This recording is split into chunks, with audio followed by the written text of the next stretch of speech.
porque sabemos que todas las cosas que ocurran en el transcurso de nuestras vidas aquí en la tierra serán para nuestro bien y obrarán para nuestro bien.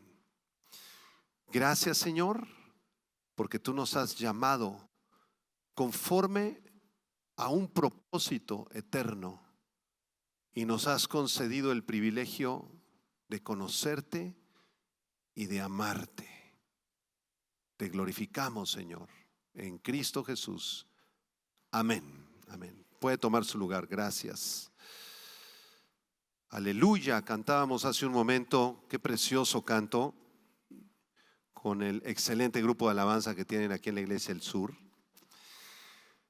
Y la palabra aleluya es una palabra compuesta de dos palabras. Halel, halel, que es alabanza o alabar, alabar, exaltar, glorificar. Y la otra palabra es J-A-H, Yah, que es en el hebreo una contracción del nombre de Yahweh o de Jehová, como se tradujo en la Biblia Reina Valera. Entonces, Halel Yah, Halel Yah, luego le agregaron una U en español, Halel U Yah, Haleluyah, aleluya, aleluya en español. Entonces, ¿qué significa? Alabar, exaltar, glorificar a Yahweh, a Jehová. Alabanzas, cantos, gloria a Jehová, para que cuando usted cante la siguiente vez ese canto, aleluya, sepa lo que está cantando, que es una palabra hermosa en el idioma hebreo. Vamos a abrir nuestras Biblias, por favor, en la carta del apóstol Pablo a los Romanos, en el capítulo 8. Vamos a estudiar un solo versículo en esta tarde, que es el versículo 28, muy conocido. Romanos 8, versículo 28, en un tema que se titula Todas las cosas obran para bien. ¿Cómo se llama el tema de hoy?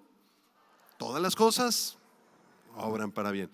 Lo voy a leer en 4 versiones distintas. La primera, la que usamos la mayoría, Reina Valera 60, dice así: y sabemos que a los que aman a Dios, todas las cosas les ayudan a bien. Esto es, a los que conforme a su propósito son llamados. La Biblia de las Américas traduce este versículo de la siguiente manera: y sabemos que para los que aman a Dios, todas las cosas cooperan para bien. Esto es, para los que son llamados conforme a su propósito. Un poquito diferente la traducción. La Nueva Versión Internacional dice así: ahora bien, sabemos que Dios dispone todas las cosas para el bien de quienes lo aman, los que han sido llamados de acuerdo con su propósito. Una traducción muy buena, la Nueva Versión Internacional, muy adecuada. Y la Nueva Traducción Viviente dice lo siguiente: y sabemos que Dios hace que todas las cosas cooperen para el bien de quienes lo aman y son llamados según el propósito que Él tiene para ellos. 4 versiones de la Biblia interesantes que nos enseñan esta verdad espiritual. Todas las cosas cooperan para nuestro bien. Desde luego, esto incluye los eventos y las circunstancias positivas en la vida, las cosas buenas que nos pasan, como por ejemplo el haber nacido en este mundo. ¿Cuántos están contentos de que nacieron? Sonrían al menos, hermanos, por favor. ¿Cuántos están contentos que Dios te puso en una familia? Tal vez complicada, hay familias difíciles, pero naciste en una familia que te dio lo mejor que pudo. Gloria a Dios, eso obró para tu bien también.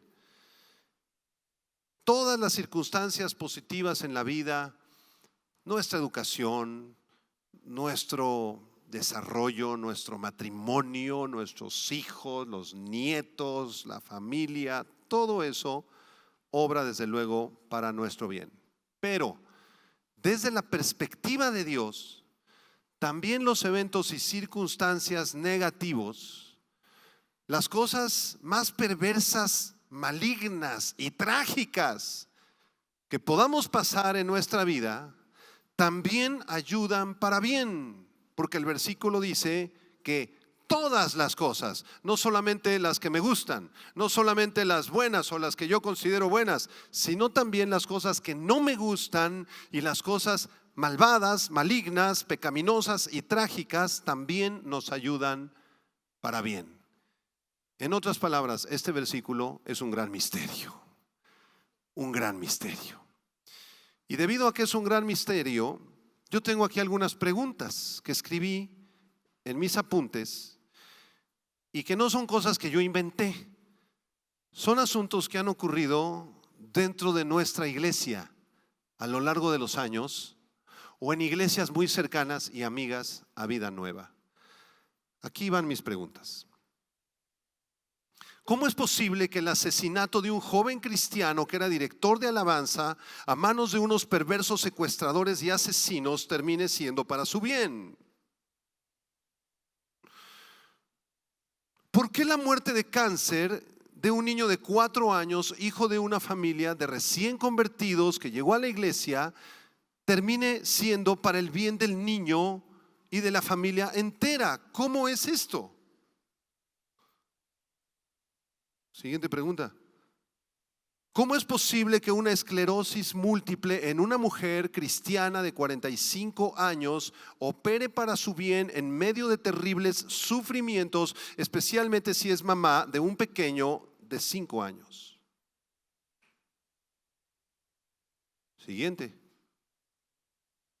¿Cómo puede ser que un pastor esté a punto de morir de coronavirus y en medio de la desesperación, al no poder respirar ni jalar aire a los pulmones, pueda sacar algo bueno de eso? ¿Por qué una jovencita cristiana de 16 años del grupo de jóvenes tiene un accidente automovilístico y pasa 3 meses en el hospital debatiéndose entre la vida y la muerte y al final muere trágicamente, dejando a la familia en la bancarrota económica además? ¿Qué bien de esto obtiene ella y sus padres? ¿Por qué le roban su auto a un hermano que estuvo ahorrando tantos años para comprarlo y además lo sacó de la agencia sin seguro? ¿Qué tiene de bueno eso? ¿Por qué Dios permite que secuestren a un empresario cristiano, que cobren millones de pesos por el rescate y que después de cobrar el rescate, bajo la promesa de regresarlo a su familia, lo asesinan a sangre fría y desaparezcan su cuerpo para siempre? ¿Qué saca de bueno la viuda y los hijos de todo esto? Esas son algunas preguntas que yo formulé. Cada uno de ustedes puede formular muchas más, ¿no es verdad?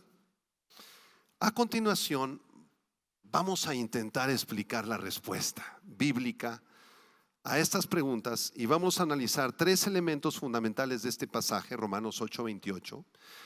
Vamos a estudiar en primer lugar al que hace la promesa, que es Dios. En segundo lugar, los beneficiarios de la promesa, y terminaremos estudiando la promesa en sí. Vamos a Romanos 8:28. Dice el texto bíblico, sabemos que los que aman a Dios, aquí el sujeto de esta oración, el sujeto implícito es Dios.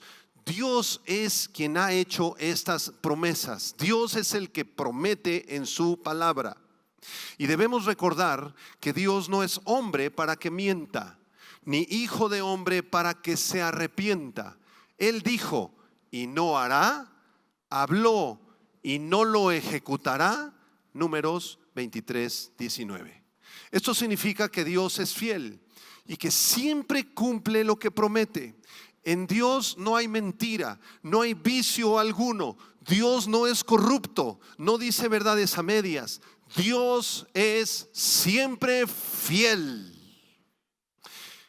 En el Antiguo Testamento, por ejemplo, en los tiempos de Josué, el Señor había prometido que la nación de Israel entraría a la tierra prometida y que cada tribu se repartiría un trozo de tierra del otro lado del Jordán, que Dios los prosperaría, que Dios los bendeciría. Y ahí va el pueblo de Israel en el desierto con esta promesa, pero tardaron 40 años en recibir la promesa.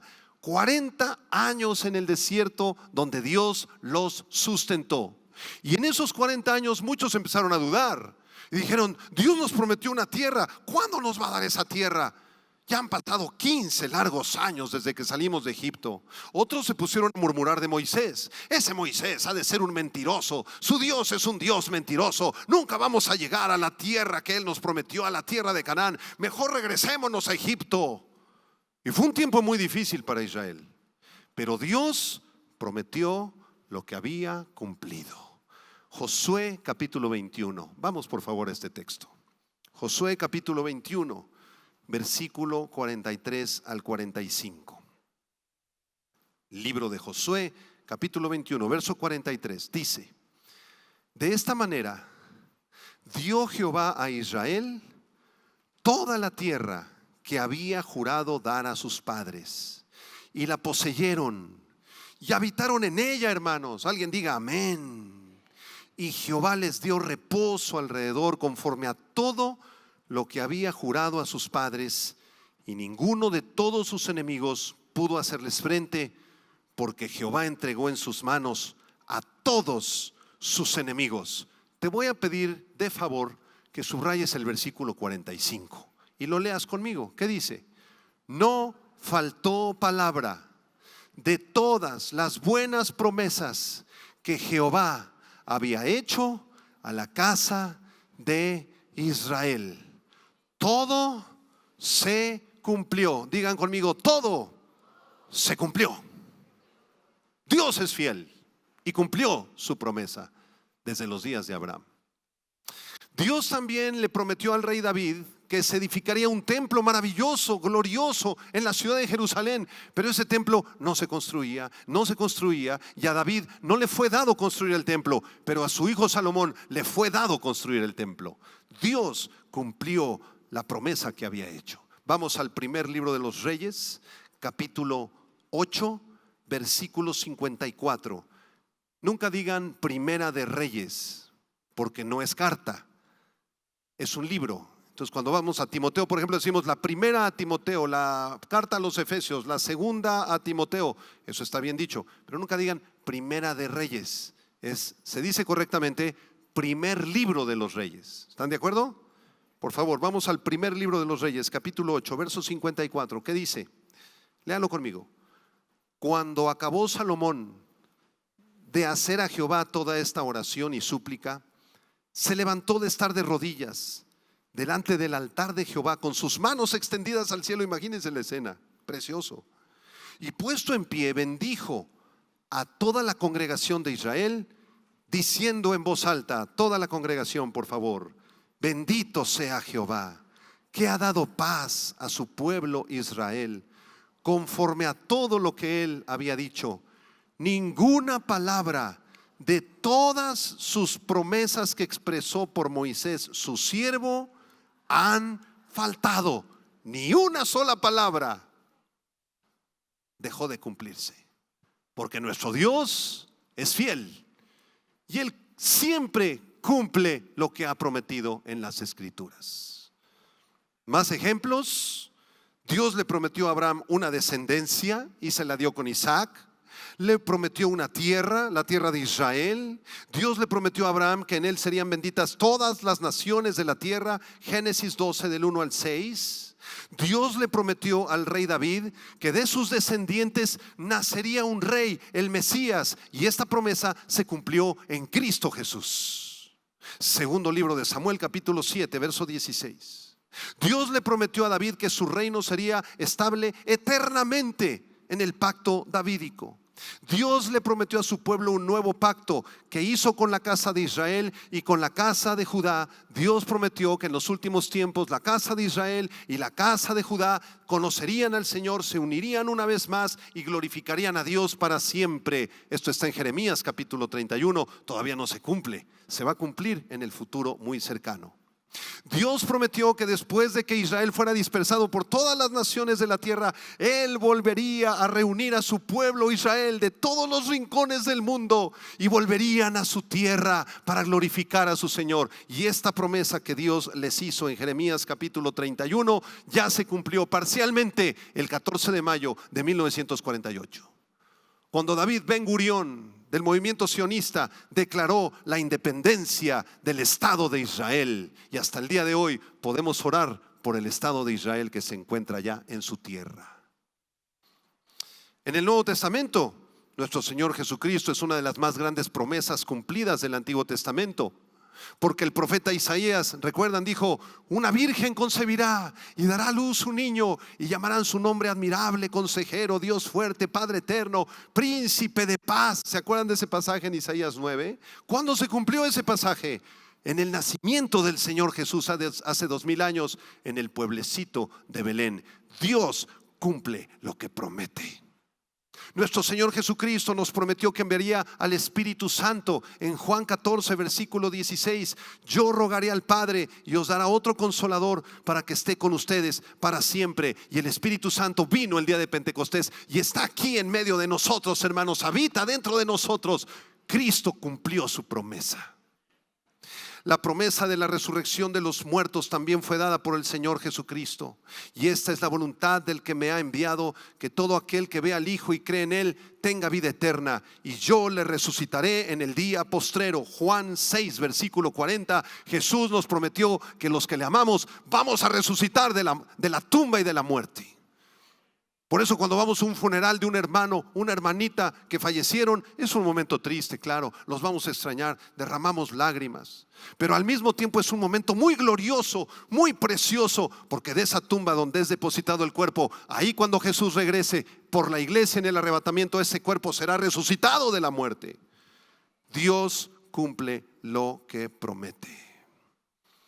La promesa de la segunda venida de Cristo a la tierra: cuando Cristo ascendió al cielo, los discípulos lo vieron ir en las nubes y Él prometió regresar una vez más al planeta Tierra. Vamos a Hechos capítulo 2, véanlo en sus Biblias. Libro de los Hechos capítulo 2, versículo 11, por favor. Hechos 2. Este texto les voy a pedir de favor que lo leamos juntos para que usted participe. Hechos 2. Versículo 11 nada más. ¿Qué dice?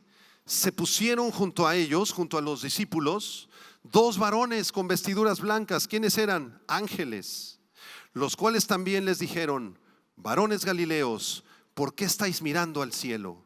Este mismo Jesús que ha sido tomado de vosotros al cielo, así vendrá como le habéis visto ir al cielo. Es una promesa de parte de Dios. El Señor Jesucristo regresará por nosotros, hermanos. En cualquier momento viene por su iglesia. ¿Cuántos están gozosos por eso? Todo esto se los estoy predicando para que ustedes recuerden que nuestro Dios es fiel. Él siempre ha cumplido sus promesas en el pasado, y las promesas futuras también se cumplirán. No hay razón para dudar del gran poder y de las promesas que Dios nos ha hecho en la Biblia. Él es fiel, hermanos. Por eso, como dice el autor de Hebreos capítulo 10 verso 23, apúntalo, Hebreos 10 23: mantengámonos firmes sin fluctuar en la profesión de nuestra esperanza, porque fiel es el que prometió. Tus promesas a mí me sostienen, dice un canto de alabanza. Tus promesas son fieles, son verdaderas. Señor, tú eres grande, tu promesa es segura, eres incomparable, tus promesas son verdaderas, eres eterno, infinito Dios. Tú eres el Dios de Abraham, de Isaac, de Jacob, el que cumple lo que promete. Digan amén, hermanos. Todo lo que Dios nos ha prometido se cumplirá. Él es el Dios fiel que promete. Regresamos a Romanos 8, 28. Vamos a estudiar en segundo lugar quiénes son los beneficiarios de esta promesa de Dios. Porque Romanos 8, 28 es una promesa. ¿Qué dice? Sabemos que a los que aman a Dios, esto es, a los que conforme a su propósito son llamados, ellos son los beneficiarios de la promesa. Es decir, no todos pueden ser beneficiarios de esta preciosa promesa de Dios que aparece en el versículo 28, sino que el texto bíblico presenta dos condiciones para poder apropiarnos de esta promesa. Primera condición: amar a Dios, los que aman a Dios. La promesa no es para todos, no todas las cosas obran para bien para todo mundo. No, no, no, no, no. El dicho ese popular de no hay mal que por bien no venga para todos, no es verdad. No es cierto. No es cierto que todas las cosas obran para bien para todo el mundo. No es cierto. Solamente para aquellos que aman a Dios. Y nosotros amamos a Dios porque Él nos amó primero. Nosotros no podemos producir amor a Dios, hermanos. Ningún cristiano puede decir, mañana como a las 5 de la tarde yo voy a decidir que amo a Dios.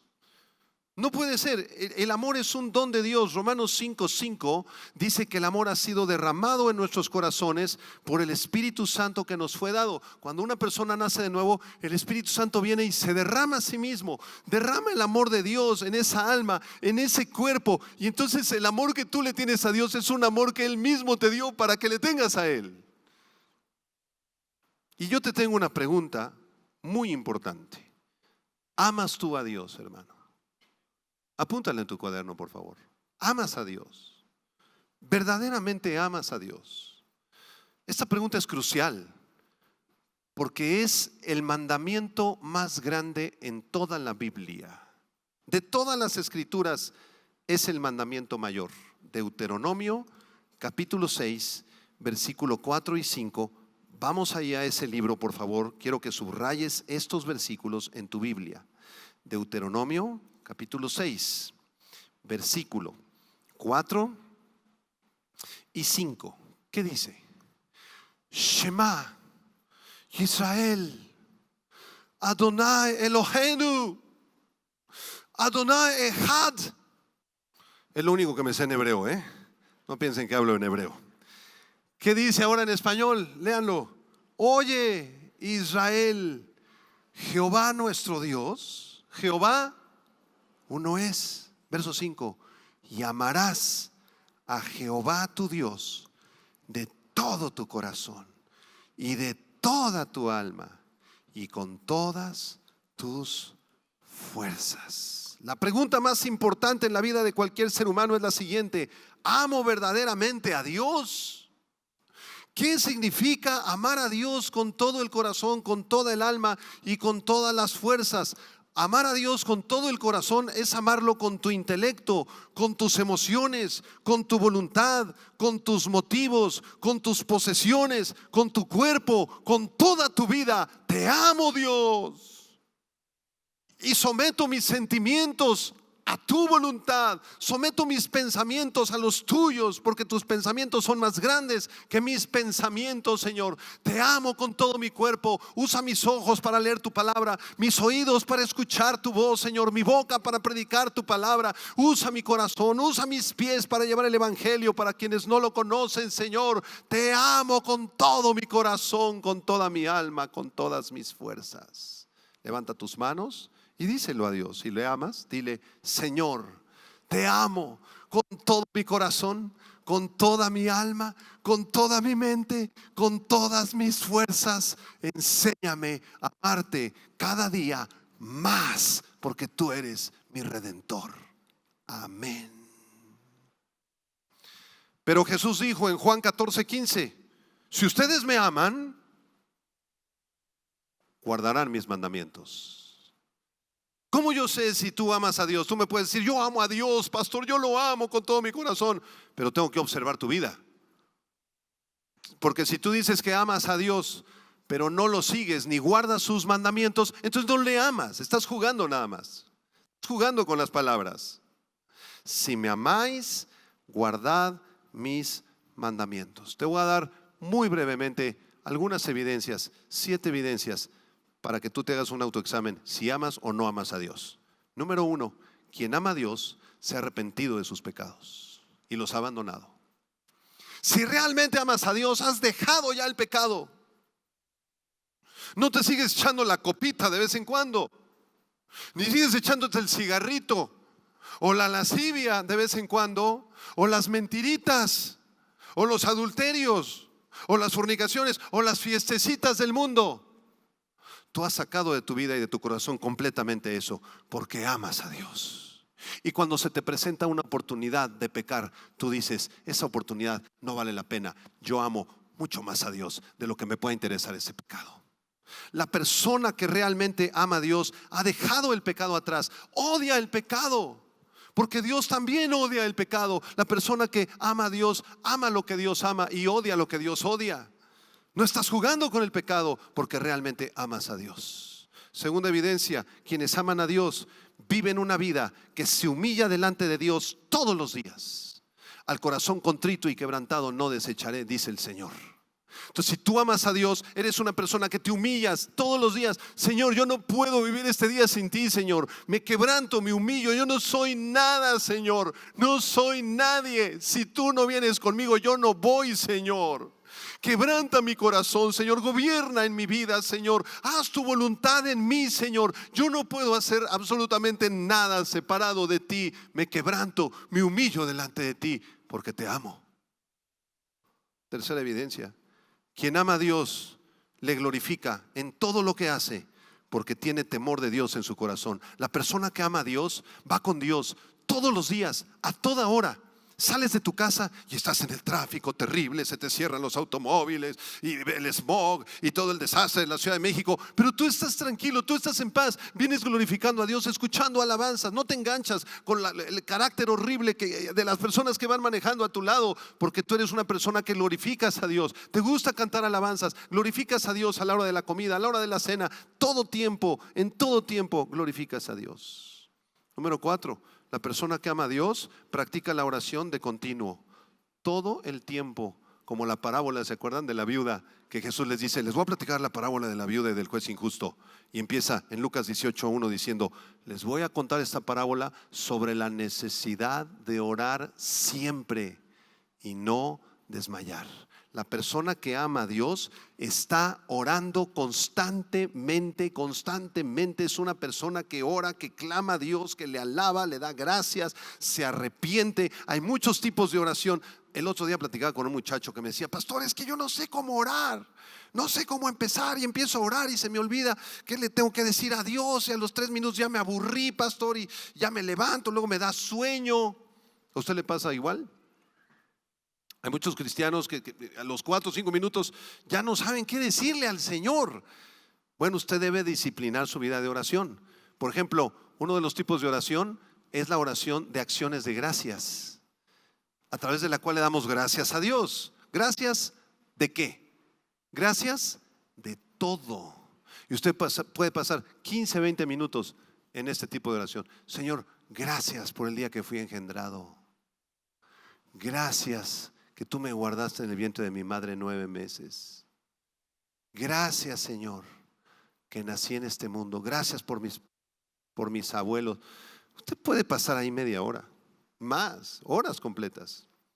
Otro tipo de oración es alabanza. Ponga alabanza, cante a Dios. Otro tipo de oración es arrepentimiento, consagración, acciones de gracias. Muchos tipos de oración existen para que usted alabe y glorifique a Dios porque le ame. Número 5. Quien ama a Dios vive una vida separada del mundo, una vida que no tiene nada que ver con las cosas del mundo. Como dice 1 de Juan capítulo 2 versículo 15 al 17, no améis al mundo ni las cosas que están en el mundo. ¿Se acuerdan de ese texto?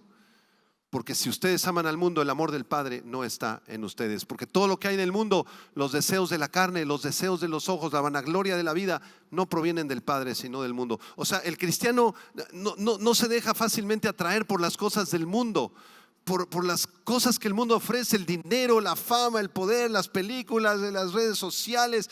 Todas esas cosas las usas para la gloria de Dios, pero no te dejas atraer por esas cosas, sino que tu corazón está en Dios. Tú tienes deseos de llegar a tu casa y leer la palabra, estar con tus hijos, con tu esposa, pasar una vida de oración, venir a la iglesia, venir a los ensayos de la alabanza, involucrarte los martes, los jueves en el estudio bíblico, los miércoles hay otra reunión por Zoom, y toda tu vida gira alrededor de la palabra de Dios. ¿Por qué? porque le amas.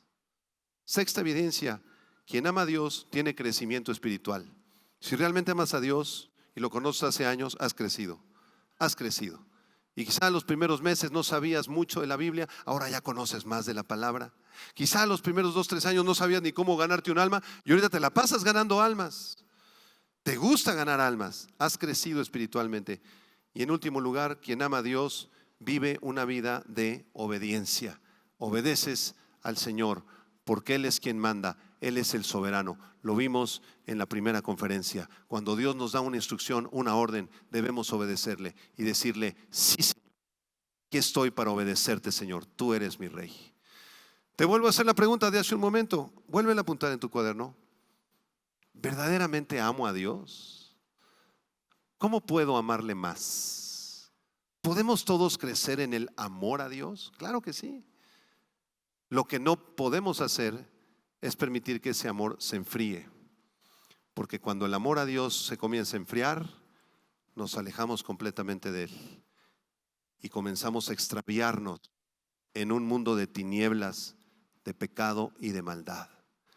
No permitas nunca que tu amor a Dios se enfríe. Toca a la persona a tu lado, díselo: que el amor de Dios nunca se enfríe en tu vida.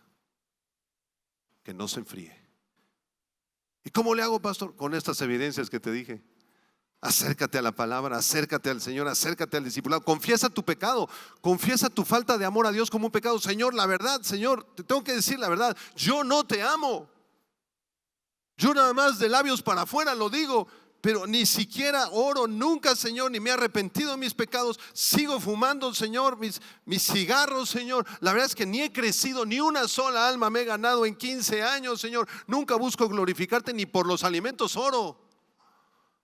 Entonces, honestamente, Señor, tengo que ser sincero. Yo no te amo a ti, Señor.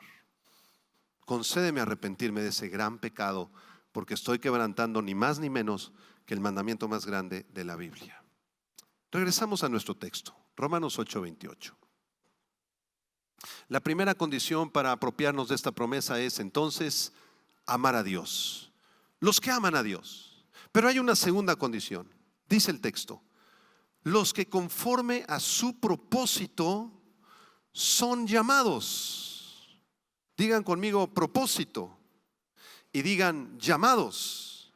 Es decir, Dios tiene un propósito para sus hijos y sus hijas. La palabra propósito, del griego prótesis, con TH, prótesis, describe un plan para lograr un objetivo. Un plan para lograr un objetivo. Eso quiere decir que cuando tú naciste y aún desde antes de que nacieras, Dios ya tenía un propósito para tu vida. Ninguno nacemos sin propósito, hermanos. Diga conmigo: mi vida tiene un propósito de parte de Dios. La siguiente vez que estés deprimido, angustiado, triste o que ya te quieras retirar del planeta, por favor, acuérdate que Dios te creó con un propósito. ¿Cuál es mi propósito en la vida? Es la pregunta de muchos jóvenes, ¿verdad? Bueno, el propósito principal en la vida de todo creyente es amar a Dios, glorificarle, servirle y conocerle, ¿sí? Les voy a mostrar un versículo que nos enseña nuestro propósito. Efesios capítulo 1. Efesios 1, versículo 11 y 12. Está escribiendo el apóstol Pablo en esta carta a los Efesios y está hablando de Cristo en el capítulo 1. Vamos al verso 11, por favor. Les voy a suplicar que lo leamos juntos. Quiero que ustedes también participen. Amén. Efesios 1, versículo 11. ¿Qué dice? En Él, en Cristo, asimismo, tuvimos herencia, habiendo sido predestinados conforme al propósito del que hace todas las cosas según el designio de su voluntad, a fin de que seamos, ¿para qué, hermanos? Para alabanza de su gloria, nosotros los que primeramente esperábamos en Cristo. Son dos versículos muy profundos, pero Pablo nos está diciendo que en Cristo tenemos una herencia. que fuimos predestinados desde antes de nuestro nacimiento. Dios tenía un propósito porque Él hace todas las cosas según su voluntad. ¿Y cuál es el propósito con el cual Dios nos creó? Verso 12, para que nosotros, nuestras vidas seamos para alabanza de su gloria. Digan conmigo, alabanza de su gloria. Fuimos creados para conocer a Dios y glorificarle para siempre, como dice el catecismo de Westminster, que es un catecismo que se les daba a los niños ahí en el siglo XVII-XVIII con preguntas y respuestas. La primera pregunta del catecismo de Westminster era la siguiente: ¿cuál es el propósito de cada ser humano en el mundo? Así era la pregunta. Y la respuesta, Efesios 1, 11 y 12. El propósito en la vida de cada ser humano que nace en el mundo es conocer a Dios, glorificarlo y disfrutar de Él para siempre. Esa es la respuesta del catecismo de Westminster. Ese es nuestro propósito principal en la vida. Pero regresamos a nuestro pasaje, porque el texto no termina ahí. Dice: sabemos que a los que aman a Dios, esto es, a los que conforme a su propósito, y aquí aparece otra palabra, son llamados. Digan llamados. Kletos en griego, con K y acento en la O. Kletos significa llamar a alguien para participar de un banquete. O sea que no solamente Dios nos creó con un propósito, sino que nos llamó a cada uno de sus hijos e hijas para sentarnos a la mesa y disfrutar de un banquete con Él. Antes éramos enemigos de Dios, ahora nos podemos sentar a la mesa para disfrutar de un banquete con Dios.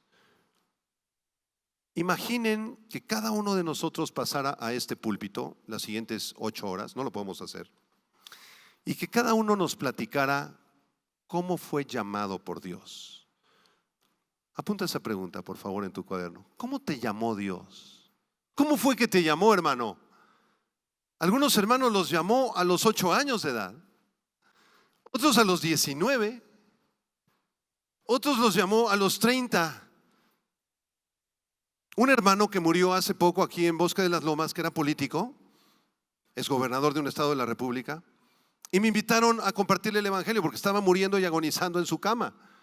Y llegué a la casa, muy lujosa la casa. Llegué y toqué, me abrió una de las hijas. Me dijo: ¿usted quién es? Yo soy el pastor César, vengo a orar por tu papá. Me pidieron que viniera a orar por... Ah, usted es el pastor, mire, pásele. Aquí todos odiamos a mi papá. Nada más estamos esperando que se muera para repartirnos la herencia. Porque mi papá tuvo 3 mujeres, somos como 8 hijos de diferentes matrimonios y todos vamos sobre el dinero. Pero pásenle. Dije: ay, qué bonita bienvenida me dieron. Y entonces pasé con este político, me reservo su nombre, y estaba agonizando, pero aún estaba consciente. Y en menos de 10 minutos, que fue lo que me dieron, le pude compartir el evangelio. Le prediqué Deuteronomio 6, le dije: ¿sabe qué? Le voy a resumir la Biblia.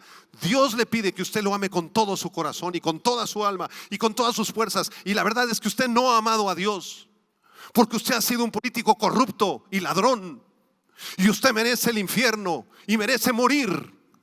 Pero el Señor Jesucristo murió por usted en una cruz y Él pagó por todas sus mentiras, por todas sus traiciones, por todos sus robos y atracos. El Señor Jesucristo llevó en su cuerpo el pecado que usted cometió. ¿No quisiera usted arrepentirse y entregarle su corazón a Jesús? Así le hablé, hermanos, porque nada más tenía 10 minutos. Disculpen. No podía yo llegar: ay, pues es que mire, Dios le ama. No, o sea, sí le ama, pero arrepiéntase. Y recibió a Cristo y se puso llore y llore y llore. Ya entró la hija, me sacó del cuarto y a los pocos días falleció este político. Pero el Señor lo alcanzó. Él fue llamado a los 85 años en su lecho de muerte. ¿Cómo te llamó Dios a ti? ¿Cómo te llamó? ¿Cómo me llamó a mí? Es una pregunta muy importante. Dios nos ha llamado a todos nosotros, en primer lugar, para ser salvos. Dios te llamó a salvación. El evangelio penetró en tu corazón. Una semilla fue plantada y tú le entregaste tu vida a Cristo y naciste de nuevo. ¿No es verdad, hermanos? Digan amén los que han nacido de nuevo, por favor. Vamos a 1 Corintios capítulo 1. Porque muchos se preguntan: sí, yo entiendo que Dios me ha llamado, pastor, pero no entiendo cuál es mi llamado, dicen algunos. ¿Cuál es mi llamado, pastor? Bueno, ese es otro tema, ¿verdad? Porque Dios ha puesto dones espirituales y dependiendo de los dones espirituales y naturales que Dios te ha dado, tú tienes una función que cumplir en la iglesia. Pero de forma bíblica, de forma teológica, tú has recibido un llamado hermoso de parte de Dios, que tienes que cumplir todos los días. Dios te ha llamado: ven, hijo, ven. Sí, Señor, ya llegué al banquete. ¿Qué deseas de mí, Señor? 1 Corintios capítulo 1, versículo 1. Pablo, llamado, ¿a qué fue llamado? A ser apóstol de Jesucristo por la voluntad de Dios, y el hermano Sóstenes, a la iglesia de Dios que está en Corinto, a los santificados en Cristo Jesús, llamados, ¿a qué fuimos llamados? A ser santos, con todos los que en cualquier lugar invocan el nombre de nuestro Señor Jesucristo, Señor de ellos y nuestro. Gracia y paz a vosotros y de nuestro Señor y de Dios nuestro Padre y del Señor Jesucristo. ¿A qué fuimos llamados, hermanos? A ser santos. Versículo 9. Díganlo fuerte. Fiel es Dios. No los oí. Fiel es Dios, por el cual fuisteis llamados. ¿A qué fuimos llamados? A la comunión con su Hijo Jesucristo nuestro Señor. Regresamos a Romanos 8. Fuimos escogidos, fuimos llamados conforme a un propósito de parte de Dios. Si tú estás absolutamente seguro, segura, que fuiste llamado, que fuiste escogido conforme al propósito de Dios y que amas al Señor con todo tu corazón, bienvenido. Vamos a explicar la promesa. Versículo 28. Todas las cosas les ayudan a bien.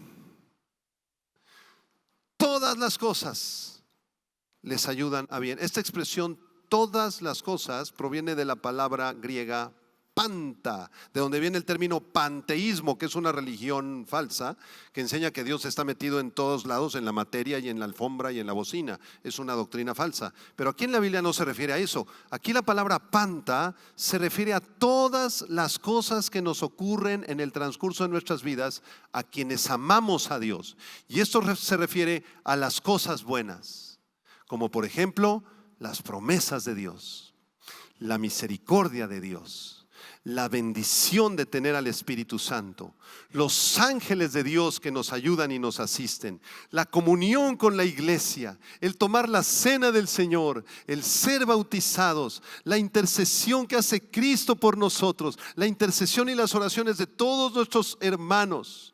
Todas las cosas buenas de la vida, como nacer, crecer, casarse, comer, tener un bebé, disfrutar de las cosas que Dios ha creado, todas las cosas obran para nuestro bien. ¿Cuántos están gozosos por eso?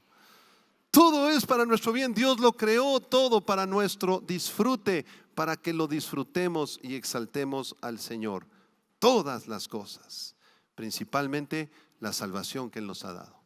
Recuerdo hace muchos años de haber estado en la agonía de una hermana muy amada en Cristo en el puerto de Veracruz. Y era una señora ya muy grande, más de 90 años, estaba muriendo en su casa, pero ella siempre estaba en la alabanza, siempre estaba alabando a Dios y con un pandero levantaba las manos, le encantaba la alabanza, glorificar a Dios, amaba a Dios esta hermana, una vida de mucha santidad. Y cuando llegó el momento de su muerte, el pastor se acercó y le dijo: hermana, ¿tiene usted miedo? ¿Y qué creen que le dijo la hermana? Pastor, yo estoy viendo ángeles que están alabando al Señor. Ya me voy a casa con mi Señor Jesús. Y levantó así sus manitas y se la llevó el Señor. Ella sabía que la promesa que Dios le había hecho de la vida eterna era completamente cierta. ¿Lo sabes tú también? ¿Cuántos de aquí tienen miedo a morirse? No levanten la mano. De veras, ¿no? Cada uno conteste, sinceramente, o sea, sí da a veces un poco de temor, ¿no? Ay, ¿y qué se siente si nunca me he muerto? ¿Cómo se le hace? Y, pastor, ayúdeme. O sea, da un cierto temor humano, ¿no? A dejar de existir aquí físicamente en este planeta y que se nos pare el corazón y un cierto temor. Pero ¿sabes qué? A los que aman a Dios, todas las cosas les ayudan a bien. Hasta la muerte nos ayuda bien. Porque para mí el vivir es Cristo y el morir me sale de ganancia, decía el apóstol Pablo. Qué precioso. Ahora, hablamos de las cosas buenas, pero la palabra panta también se refiere a todas las cosas que interpretamos como malas, como las aflicciones, la maldad de las enfermedades, la maldad de las tentaciones del enemigo, las cosas perversas que el maligno quiere preparar para nosotros, la maldad de los desastres naturales, los huracanes, los terremotos, los maremotos, la maldad del divorcio, la maldad de la muerte física, la maldad del pecado en todas sus formas. Hermano, ¿te ha pasado algo que has interpretado como malo últimamente, en los últimos 20 años? ¿O todo ha sido bueno en tu vida? Apunta 3 cositas que te hayan pasado un poquito delicadas. Ahí apúntalas. La muerte de un familiar, la tragedia de un accidente, la pérdida de un hijo, de un padre, de un esposo, una enfermedad brutal, terminal, que está acabando con nuestras vidas, un terremoto que destruyó tu casa. ¿Te ha pasado alguna cosita mala por ahí de vez en cuando? ¿A nadie, hermanos? ¿En serio?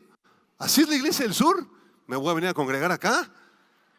Hermanos, todos hemos pasado por desgracias, por aflicciones, por problemas tremendos. Por eso el énfasis en la primera parte del mensaje, de que tú conozcas y en tu alma tú creas que Dios es fiel y que esta promesa se va a cumplir en tu vida. Todas las cosas, incluso las cosas más terribles, obran para nuestro bien. ¿Se acuerdan de la historia de José? ¿Qué le pasó a José? Una infancia agradable, ¿no? Era casi el menor era Benjamín, ¿no? Pero José era el amado de su padre. ¿Cómo se llamaba su padre? Jacob, ¿verdad? ¿Se acuerdan de Jacob? ¿Qué le hizo a José? Una túnica de colores. Hijo, tú eres mi predilecto. Y los otros hermanos le agarraron envidia. ¿Cómo es el predilecto? Vamos a matarlo. Nos cae mal. ¿Cómo es posible? Y un día, ¿verdad? Lo echaron en un pozo. ¿Ya se acuerdan ustedes la historia? Lo quisieron asesinar, pero otro hermano dijo, no lo asesinen, mejor échenlo al pozo y se lo vendemos aquí a unos madianitas. Y se lo llevaron a Egipto como esclavo de ser un niño de familia, un niño bien vestido, bien querido. Acabó como esclavo ahí en Egipto. Y para colmos lo acusan de un supuesto adulterio que él no cometió porque se salió huyendo de la casa de Faraón, ¿verdad? ¿Se acuerdan de la historia? Y de ahí lo echaron ¿a dónde? Al calabozo, ¿verdad? Y todas esas cosas obraron para bien al final de la vida de José, aunque él no lo entendía. Apunta eso. Aunque no lo entiendas, todas las cosas terribles que han pasado en tu vida, todas las desgracias familiares que has vivido, todo el dolor que otros te han causado, todo obrará para tu bien. ¿Lo crees? ¿Qué le digo a la mamá de este muchachito en la iglesia? Un muchachito de 4 años con un tumor cancerígeno atrás del ojo, que cuando yo terminaba de predicar se me acercaba y me decía, yo quiero ser pastor como usted cuando sea grande, présteme su Biblia. Y jugaba a ser pastor y jugaba que nos predicaba a todos. Y oramos por su sanidad y le pedimos a Dios que lo sanara. Y el Señor se lo llevó a su presencia a los 4 años de edad. Y en el funeral, con una tormenta tremenda, enterrando el cuerpecito de un niño de 4 años, se acerca a la mamá en lágrimas y me dice, pastor, ¿por qué? ¿Por qué, pastor? Y cuando le preguntes eso a un pastor, si el pastor es sincero, te va a decir, no sé. Lo único que sé es que todas las cosas obran para bien a los que aman a Dios y a los que conforme a su propósito son llamados. ¿Lo crees, hermana? ¿Qué le digo a esta familia cuya jovencita de 16 años estuvo 4 meses en terapia intensiva? Después de un accidente automovilístico, y era una de las señoritas de la alabanza que teníamos en la iglesia, desde que tenía 3 años de edad estaba en la iglesia, y de pronto se accidenta y llega a un hospital, 4 meses en terapia intensiva, terminan en bancarrota los papás con una deuda millonaria, y fallece la muchacha, y vamos a Jardines del Recuerdo, a la funeraria, y su papá incrédulo le golpea así en el ataúd y me voltea a ver y me dice: ¿por qué? Tú debes tener una respuesta, ven y dime por qué. ¿Por qué Dios se llevó a mi hija? ¿Por qué? Y mi respuesta es la misma: no sé. Lo único que yo sé es que todas las cosas obran para bien a los que aman a Dios, a los que conforme a su propósito son llamados. ¿Amas tú a Dios o no lo amas? Porque si no, esta va a ser la desgracia más grande de tu vida. ¿Qué hacemos cuando un director de alabanza de una iglesia, amados nuestros, una iglesia vecina de nosotros, de Vida Nueva, el director de alabanza lo secuestran y lo asesinan brutalmente? Y se descubre su cadáver a los pocos días, y un muchacho que estaba siendo preparado para judicial, que lo estaban preparando, fue el que disparó el gatillo varias veces sobre la cabeza de nuestro hermano director de alabanza, jovencito, 20 y tantos años, estaba a punto de casarse. Y llegamos a su funeral y los papás, pastores, nos dicen: ¿por qué? ¿Por qué, Señor? ¿Por qué te lo llevas? Si era un siervo tuyo, ¿por qué te llevaste a Estéfano, Señor? Y la respuesta: no sé, pero lo único que sé es que, díganlo, todas las cosas obran para bien para los que aman a Dios, a los que conforme a su propósito son llamados. Terminamos con un par de pasajes, hermanos. Deuteronomio 8, porque estas mismas preguntas se las hizo el pueblo de Israel y se las hicieron los profetas. Jeremías fue aventado en una cisterna, Isaías fue asesinado, según la tradición judía, lo partieron en 2 con un cuchillo. Juan el Bautista le cortaron la cabeza. Pedro murió crucificado de cabeza junto con su esposa después de haberles puesto tremenda golpiza a ambos en Roma. El apóstol Pablo fue asesinado por Nerón en Roma. O sea, la mayoría de nuestros hermanos, más bien dicho, reflexiono, todos nuestros hermanos, incluidos nosotros mismos, vamos a sufrir, y vamos a sufrir fuerte en esta vida. Y cuando tú te preguntes: ¿por qué? Como Job, ¿por qué, Señor? ¿Por qué envías una lepra terrible sobre mi cuerpo? Si yo soy un hombre justo, Señor, si hago sacrificios por mis hijos todas las mañanas, si amo a mi esposa, Señor, ¿qué mal he hecho, Señor? ¿Por qué, Señor? ¿Por qué esta lepra? ¿Por qué tanto sufrimiento? ¿Por qué tanto dolor, Señor? Y en el libro de Job no hay un solo versículo en donde Dios le explica a Job por qué. Solamente se demuestra que la fe de Job era inquebrantable. Para eso fue escrito el libro de Job, para demostrar que la fe de los verdaderos hijos e hijas de Dios es inquebrantable. Y pase lo que pase en tu vida, y pase lo que pase en mi vida, y si vienen sufrimientos y tormentas y desgracias terribles, lo único que sabemos es que todas las cosas obran para bien a los que amamos a Dios. Mejor ya no preguntemos por qué, mejor amemos más a Dios. Deuteronomio 8, versículo 1 al 3, terminamos. Le dice el Señor a Israel: cuidaréis de poner por obra todo mandamiento que yo os ordeno hoy, para que viváis y seáis multiplicados, y entréis y poseáis la tierra que Jehová prometió con juramento a vuestros padres. Y te acordarás de todo el camino por donde te ha traído Jehová tu Dios estos 40 años en el desierto. ¿Para qué dice?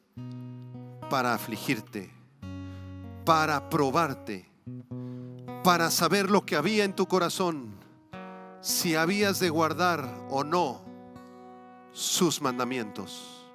Y te afligió. ¿Quién los afligió? ¿El diablo? No, Dios. Y te hizo tener hambre y te sustentó con maná, comida que tú no conocías ni tus padres la habían conocido, para hacerte saber que no solo de pan vivirá el hombre, mas de todo lo que sale de la boca de Jehová vivirá el hombre. Versículo 16. Que te sustentó con maná en el desierto, comida que tus padres no conocían, afligiéndote y probándote, para a la postre, ¿qué? ¿Qué dice a la postre? Al final, ¿qué? No los escucho, hermanos. Al final de todo eso, hacerte bien, hacerte bien. Dile a la persona a tu lado: Dios es bueno. En medio de tu sufrimiento, Dios es bueno y Dios te acompaña. Porque cuando nosotros nos quejamos de nuestro sufrimiento y de nuestro dolor y comenzamos a orar, y es válido, y decirle: Señor, estoy sufriendo. Señor, fui traicionado, fui herida, fui abandonado, Señor. Abusaron de mí brutalmente, Señor. Estoy sufriendo, Señor. Cuando nosotros nos quejemos así delante de Dios y oremos así delante de Dios, voltemos a ver una cruz. Porque nadie de nosotros ha sufrido tanto como sufrió el Mesías. Y en esa cruz encontremos el consuelo que todos necesitamos. Oremos. Señor, te damos muchas gracias. Levanta tus manos, hermano, dile: gracias por todas las cosas buenas. Agradécele al Señor. Recuerda cosas buenas en tu vida y dale gracias. Dile: gracias, Señor, porque todas las cosas preciosas que he pasado, el día que nací, la vida con mis padres, mi infancia, los alimentos tan deliciosos, Señor. Gracias. Dile: gracias porque todo eso obra para mi bien. Dale gracias, hermano. Dile: gracias, Señor, porque he pasado cosas preciosas en mi vida, Señor. Esos viajes que he hecho, Señor, y cómo he visto esos atardeceres en la playa, esos bosques hermosos, Señor, esos animales preciosos que me has permitido contemplar, Señor. Oh, Señor, el matrimonio precioso que me has dado, los hijos, los nietos. Qué hermoso eres, Dios. Todo eso ha obrado para mi bien, Señor. Y ahora, hermano, quiero pedirte que sigas con tus manos levantadas y le des gracias a Dios también por las cosas que han sido difíciles, por los momentos duros. Y dile: Señor, te doy gracias por los momentos más difíciles de mi vida, Señor, por las enfermedades, por las cirugías, por el sufrimiento físico que he pasado. Gracias, Señor, porque también ha sido para mi bien. Gracias por esa separación que tuve en la juventud, por esa traición que experimenté, Señor, por esas personas que tanto me dañaron, Señor, y tanto abusaron de mí. Gracias, Señor, porque eso obra para mi bien también. Te damos gracias, Padre, porque nada nos separará del amor de Cristo. Porque estamos seguros que ni la muerte, ni la vida, ni ángeles, ni principados, ni potestades, ni lo presente, ni lo porvenir, ni lo alto, ni lo profundo, ni ninguna otra cosa creada nos podrá separar del amor de Dios, que es en Cristo Jesús, Señor nuestro. Gracias, Señor. Gracias por todas las cosas, las buenas y las malas, porque nada podrá separarme de tu amor. Y ahora, Padre, con mis manos levantadas, te quiero suplicar que me concedas el privilegio, la bendición de amarte más cada día, de servirte más cada día, de vivir para tu gloria, en comunión para ti, de usar mis dones y talentos en tu iglesia, de ganar las almas, Señor, de vivir con gozo, con alegría, Señor, porque ahora yo sé que todas las cosas obran para bien a los que aman a Dios, a los que conforme a su propósito hemos sido llamados. Gracias, Padre, gracias. Así, con tus ojos cerrados, si alguna persona no le ha entregado su corazón a Cristo, entrégale tu corazón en este momento. No salgas de esta puerta sin recibir a Cristo en tu corazón. Él murió por ti en esa cruz. Él es el único que te va a dar propósito, hijo. Es el único que te va a decir quién eres, hija, y qué debes hacer en este mundo. Si tú estás viviendo sin propósito, si estás en pecado, si estás viviendo lejos de Dios, entrégale ya tu corazón, no lo pienses más. Y con tus ojos cerrados dile estas palabras después de mí. Señor Jesús, en este momento te entrego mi vida. Reconozco que he pecado contra ti, Señor, que muchas veces te he fallado con mis acciones, con mis pensamientos. Te he traicionado, Señor, un sinnúmero de veces. Perdóname, Señor. Límpiame con tu sangre preciosa. Concédeme el milagro de nacer de nuevo, Señor. Yo te recibo en este momento como mi Señor y como mi Salvador, y te suplico que me concedas el milagro de nacer de nuevo. Todo esto te lo pido en el nombre precioso de mi Señor Jesucristo. Y todos decimos amén.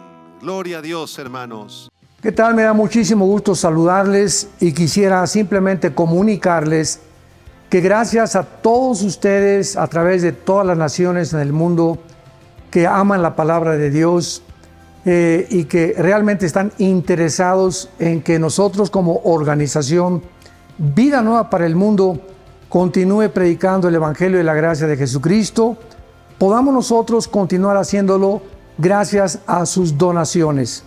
Este año cumplimos 46 años de ministerio, 46 años donde hemos predicado, pensamos y consideramos de una forma fiel el Evangelio, la sana doctrina de Jesucristo. Nosotros con todas estas donaciones tenemos que sostener pastores, misioneros, obras, equipos de televisión, y aún continuamos buscando la manera de poder elevar este ministerio. Hasta este momento quiero que ustedes estén enterados, no tenemos una sola propiedad, y así hemos trabajado durante 46 años porque le damos la importancia a la evangelización, a las misiones y también a los hombres de Dios para levantar más pastores. Le damos las gracias, que pueda Dios con su gracia tocar sus corazones y que puedan ustedes invertir en un terreno donde es fructífero, porque creemos que hemos producido bastante buen fruto para la gloria de Dios. Gracias por sus aportaciones y por las donaciones que sabemos ustedes continuarán haciendo para que podamos continuar siendo fieles en la predicación del Evangelio de la gracia de Dios. Que Dios les bendiga.